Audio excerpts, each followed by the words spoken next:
podcast. Today, myself, I'm joined by Sarah O'Donovan, ex-Cork Camogie player and ex-Dublin player as well. Sarah, you're at the two games. These are the two games that we're going to cover, of course, in the Munster Championship. The Tipperary Cork, when you were there, the atmosphere seemed to be incredible. Cork, miraculously, from a position 2 weeks ago where, they seemed to be in the mud, everyone talking about how poor they were playing. They've really turned it around now and putting Tipperary away. Tipperary started so well. You're thinking, 1-3 to no score pretty quickly as well. Like the goal from the first passage of play from Jake Morris, incredible start. And then they completely ran out of steam. Cork completely putting them away. Have Cork turned a corner, or was Tipperary just kind of really bad, or was it a bit of both? I think it was a State of the Union type address from the Cork dressing room a couple of weeks ago. And I'm not going to say the management have done this. I think this is player-led. I'm going to give the management very little credit for this. I just feel like the players themselves now understand the level that they need to get to, the intensity. They're asking a lot of each other now. Even late on in the second half yesterday, Seamus Harnedy looked to kind of give a ball off to Dara Fitzgibbon. Dara didn't run where he should have. And Seamus Harnedy straight out, saying, no, that's not good enough. I'm demanding more from you. And I hadn't seen that in the earlier games. So I think it's just a sense of let's cop on now and get this done. So a real change in mindset on the pitch as opposed to off it. Yeah, no, I'd agree with that, especially because Harnedy struck me in that game against Waterford. Like he was amazing that day. He seemed to be playing as if he was pissed off, and that seemed to take him to a higher level of performance. And I think you've made him angry now. But Conor Lehan as well, like different class in this game. In the first half, everything he picked up, he wasn't even looking at the posts anymore. He was just knocking it over the bar. Getting him back into the panel this year, I think that's been a masterstroke by Kingston. I agree, but possibly leaving him out of the panel last year was, for him, a really hard thing to deal with. And obviously he had the time to go back into the club. One with Middleton was exceptional for Middleton, and probably missed it. Sometimes players have to be left out to realise what they're missing. And he's obviously thought about it and went back into the Cork setup this year with a plan. And it didn't work out for him for the first couple of games, if I'm being honest, but really found his feet against Waterford and then scored 6 points yesterday. So yeah, I think the credit that he got for the Waterford game will have boosted his confidence as well. He was being complimented for his work rate off the ball as opposed to on it. So there was an encouraging, sense that if he did that again, he'd get more credit. And, it worked out with 6 points again yesterday. So the harder you work, the better it works out for you. Yeah, 100%. And you mentioned there, of course, Waterford. With this victory for Cork, now Waterford are out. And Waterford went out with a whimper, beaten out the gate by Clare, 331 to 222. This was a Waterford side, one of the most hyped sides going into a championship that I've seen over the last few years. What happened this year with Waterford, in your opinion? They started it off. They made a really hard task out of beating Tipperary. They got the job done eventually. Then consecutive defeats to Limerick, Cork and Clare, and they're out. No one really saw this coming. Everyone was saying at the start of the championship that if anyone was going to beat Limerick, it was going to be Waterford. And yeah, the wheels have just really fell off for them, haven't they? It's incredibly disappointing because individually there's quality in that Waterford team, and it's all the way through from 1 to 15 and even 1 to 22, 23, because we were looking at the players that they still had to come into the setup after the league, the likes of Jamie Barron. Austin Gleeson, has been in and out. So he wasn't even as integral for Waterford in that period as they would have liked, but they were still winning a National League with the form and with the players to come back in to really challenge for an All-Ireland. So for them to go out in a whimper, as you say, is very confusing. And I wonder, does this mean that the league and the championship are just too close together? Can teams build up that momentum, to win 5-6 games in the league and then maintain it through the championship because the games are just too close together? Does that mean that the league will not be a target now for other teams based on what's happened to Waterford? And could we see next year almost, panels of, say, 15 to 20 or 20 to 25? And what I'm saying about that is like players who are outside the starting 15 as the focus for a management team in the league to try and understand where they are and what they have to bring into the club. Because if you look at what Limerick did in the league, they did very little. and they're in a great position now. You look at what Clare did in the league; they did even less. They had a very unsettled team in the league. Brian Lohan showed very little of what his plans were for the championship, and now they're top of the pile in the Munster. So certainly, I think Waterford's demise will make the league a really challenging environment for managers next year, because they're the warning, aren't they? That what can go wrong. Yeah, but another example that definitely will go under the radar is Antrim last year were fantastic in the league. They had that victory against, I think it was Clare. They drew against Wexford, and they beat Laois, and they had Laois in the championship. And everyone was saying the way Antrim are playing now, I actually think they can turn Laois over, and Laois bet them out the gate. So I feel like there have been now a few, especially when they've been really close together. A lot of teams now are starting to peak around the league by kind of accident. And Limerick, I feel like you're absolutely right there. Same with Clare, tactically almost being like, yeah, we're going to, almost like in boxing, how, fighters are like, okay, we're going to take this round off, get the gas tank back, and then we're going to go for it in the next round. I feel like Limerick and no one really bought that they were slipping. I mean, people are more kind of clinging to hope than anything. It's one of the most dominant teams you've ever seen. But yeah, so now I think there's a very good argument that Waterford genuinely just ran out of steam. Clare now, obviously going into the Munster Final against Limerick, like obviously they had that draw there last time out, in a game which really everything that could have gone against Limerick in that game did go against them, and still Clare didn't beat them. I mean, the Hegarty red card, no Cian Lynch, no Aaron Gallan, no Peter Casey. So do you think Clare have probably surely they've less of a chance of beating them this time than they did in Cusack Park and Ennis?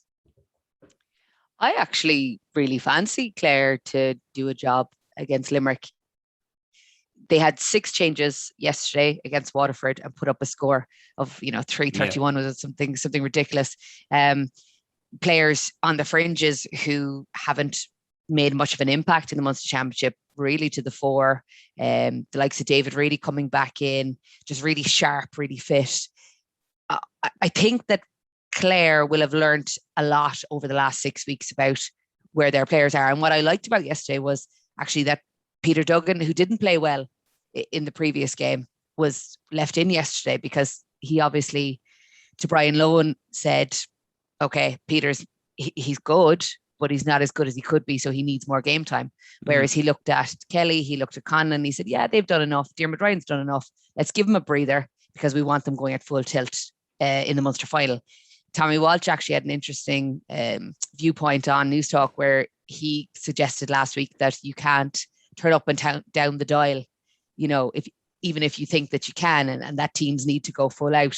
And he was saying that it would be silly of Brian Lohan to kind of make changes, that he should be looking for them to go out against Waterford with their full complement. And I think Brian Lohan probably said, we have to box clever here. We need to keep some of the lads fresh so that we can actually, really make a game of the game against Limerick. But that's what I mean. Like this strategy, this method has brought Clare this far. This, method of almost taking the league off. It's gotten them this far. So, I mean, yeah, you're right. Like Tony Kelly, keep him fresh, keep him fit for the game, because when he got injured last year, that was Clare's championship really shot in the leg. So, look, I do think he's played this absolutely right. And I do think Clare now, they've had enough time with Lohan. They've had enough time to, for him to implement his ideas. He's had as much time as Liam Cahill has had with Waterford.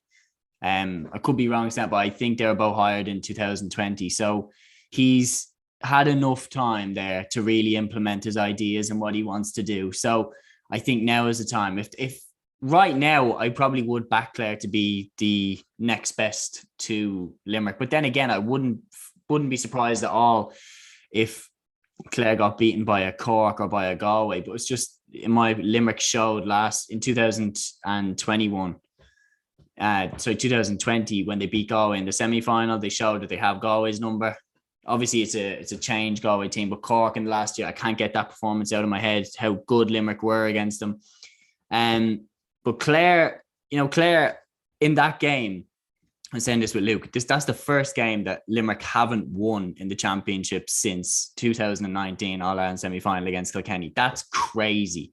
So that shows just the dominance that they have. And really, like, going into this now, obviously, now the Cork, switching the topic completely, now the Cork have got through. Actually really interested with this because Matthew Hurley, the GAA statsman, had a really good, interesting point that he says he feels like Patrick Horgan shouldn't start for Cork.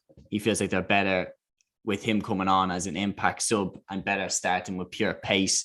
The likes of Shane Kingston, the likes of Jack O'Connor, the likes of Alan Connolly. Where would your stance kind of be on his role in the team now? I think that Horgan starting yesterday was important. Horgan is their free taker. Okay. That's worth so much in the game right now. If you remember the likes of Tipperary missing some early chances against Waterford, they weren't as clinical as they could have been. And if you're getting frees in front of the post, you have to be scoring them. So I think from Cork's point of view, they have to carry Hoggy into maybe 40, 45 minutes to ensure that they convert all of the frees that are on the table. That allows the likes of Conor Lehan to do what he did yesterday, which was score 6 points in the first half. And then when they took Hoggy off, Conor stepped up and started taking the frees because he was in the zone, So I think it would be a bit naive to just exclude Horgan because the free taker is an integral part of the game. And if I'm being really, really honest, I think the weaknesses that Cork still show are at wing back. I think they shouldn't be carrying Damon Callahan right now. I think there are better hurlers in Cork, and he's there. I think he's there by accident more than design. I just felt that yesterday he was a little loose, and I think that against a more urgent and physical team with a better skill set than Tip showed yesterday, he'll be shown up. And that'll put pressure on your full back line, will put pressure on your keeper. And we'll be back to the way it was against Clare and the way it was against Limerick in the first 2 rounds. Yeah, well, for me, Ger Millerick is an obvious one there to kind of slot in at wing back. Or even, you can look at like a Tommy O'Connell. I don't know if he's been given that much game time, but it would be interesting to see who they slot in. Callahan, you're right. I just think pacing with stuff like that, I feel like could be a bit dangerous if he gets a little bullet. I think he could be there for the take, and I don't fancy him against a Tom Morrissey either. So no. Look, but on the other hand, then the flip side, Cork, of course, winning, great day for them. Tipperary, on the other hand, awful day for them. An awful championship. In my opinion, I get it. Colin Bonner is taking over at a time where Tipperary are in transition, but there's still a multitude of All-Ireland winners in that side. There's so many talented hurlers. And then you've got the likes of really talented youngsters like Kieran Connolly and Billy Seymour, just who have not got 1 minute throughout the Munster Championship. Do you think Bonner is almost kind of getting an easy pass for what is really probably the worst season Tipperary have had in years? I think you have to be very cognizant of the fact that the Maher retirements, the absence of Seamus Callanan, the absence of Bubbles Dwyer, it all came at once. And if you had the likes of Paddy Maher in that game against Waterford, or Brendan Maher, just that level of experience and consistency and that desire to win that dirty ball, it could have turned the game then against Waterford. It could have potentially turned the game against Limerick. They were very polished for 50, 55 minutes against Limerick, but they just needed a bit more direction. I suppose they didn't get it from Michael Breen. They didn't get it from Dan McCormack. And these were the lads who were kind of left over when the Mars and Seamus Callanan obviously had to step away. So I think we do have to give Cullum more credit for the fact that he did lose a massive amount of experience from the dressing room in one foul swoop. And you can't just inject that back into a team, despite their credibility in terms of their skill set. Experience does matter as well. Yeah, and to wrap up the Munster Championships, and then Cork, obviously, we've talked about the results. Cork and Clare winning. Clare and Limerick in the Munster Final. Cork go through, Waterford and Tip out unbelievably. Limerick, in my opinion, I think they've shown even something that the 2020 and 2021 teams didn't really need to show. I mean, you could say the Munster Final in 2021, they showed steel, but this year, in my opinion, they showed a level of calmness and just ability to win. Like I'm saying, Waterford at Walsh Park, the game where everyone's saying if one team's going to beat them, it's Waterford. and Waterford hit those 2 quick fire goals right towards the end, and Limerick go down and hit the next 3 points. That was when I was like, this is a team that has a serious backbone. And yeah, like they look even stronger to do all that without Lynch, without Gillan in the last game, and without Peter Casey. It's frightening how good they're going to be. Exactly. The point after that trigger point in kind of going down the straight, 15 minutes left to go, you're talking 55, 60 minutes. They seem to grow in stature. And it's almost a case of, okay, we've given you 4 or 5 points. Now we're going to go take them back. And it's like that. They just seem to turn the screw, and it's absolutely frightening. It's probably a bit like, Man City yesterday go 2-1 down and they come back to win it 3-2 and they go, we gave you a scare, but we were just cranking up the gears, and that's what it feels like with Limerick. It's Tipperary must have thought, Jesus, we've done a pile of work here. And then literally the air was taken out of the balloon so quickly in the way that they just reeled them in and disposed of them. That's very similar to the Dublin footballers, the third quarter blitz that they did against Mayo in 2019. It seems to be like a case of that, 1 second, it's, they're nip and tuck, and then Limerick will hit 2-3 in 5 minutes or something and then blow them away. And they've done that quite a few times. I mean, the 2 quick Gillan goals against Tipperary, that really put them away. They just have that up their sleeve that you never know when they're just going to bang. All of a sudden, now they're on it. Diarmaid Byrnes as well is like a cheat code from halfback. He's a guaranteed 5-6 points a game. And somehow no one's thought to be like, what man mark this fella, because he's more dangerous than most forwards in the country. He's guaranteed 5-6 points a game at this stage. It would be hard though to mark him because it's not like he drifts up the field. Like he does hold his position. So, if you're pressing him, you're leaving space somewhere else. So that's where I suppose that's the beauty of his long range free taking and his long range point scoring, is that if you're pressing that high, that space opens up in front of the Limerick half forward line, and then they're pulling up, and then you've got massive space for Kyle Hayes and Aaron Gillan. So you're robbing Peter to pay Paul if you're trying to, close out Diarmaid Byrnes that high up the pitch. We said that it's like pick your poison. So in my opinion, Limerick look even better than they did before. Even though I didn't think that was possible, I really didn't think that was possible, but they're getting better and better. And in my opinion, they've almost, looking back, they've played this league to perfection now. The way that they kind of just tiptoed through, no one really cared in the camp that they were losing games. We'll show you how good we are when it comes time. I feel like they kind of relished the whole chat about how good Waterford were, and like I'd say they're almost there. Like, yeah, all right, we'll see what happens when we kick off.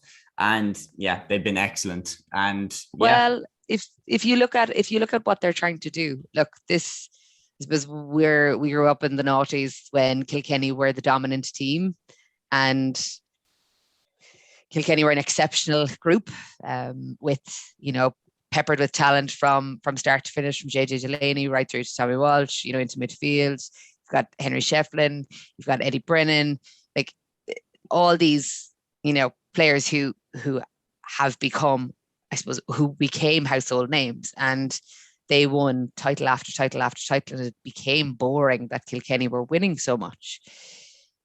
Limerick haven't even scratched the surface yet. They're just going for 3 in a row, where their period of dominance it could extend out to, 5, 6, 7 years. So if that group of players stays together, don't doubt that they don't want to continue and eclipse what Kilkenny achieved in the noughties, because they were the standard bearers.